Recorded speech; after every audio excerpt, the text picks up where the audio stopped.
وَلَوْ شَاءَ اللَّهُ مَا أَشْرَكُوا وَمَا جَعَلْنَاكَ عَلَيْهِمْ حَفِيظًا وَمَا أَنْتَ عَلَيْهِمْ بِوَكِيلٍ وَلَوْ شَاءَ اللَّهُ مَا أَشْرَكُوا، اگر اللہ چاہتا تو یہ شرک نہ کرتے، اگر اللہ کو جبری اختیار کرنا ہوتا اپنا اور بالجبر ان کو ایمان پر لانا ہوتا تو سب کو ایمان پر لے آتا۔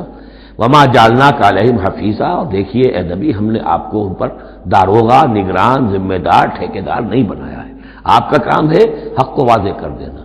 انذر بہی، ذکر بہی، بشر بہی، اس قرآن کے ذریعے بشارت دیتے رہیے، قرآن کے ذریعے خبردار کرتے رہیے، قرآن کے ذریعے تذکیر کرتے رہیے، آپ کا کام یہ ہے۔ فذکر انما انت مذکر لست علیہم بمسیطر، یاد دہانی کرائیے، اس لیے کہ آپ یاد دہانی کرانے والے ہیں، آپ ان کے اوپر داروغہ نہیں ہیں۔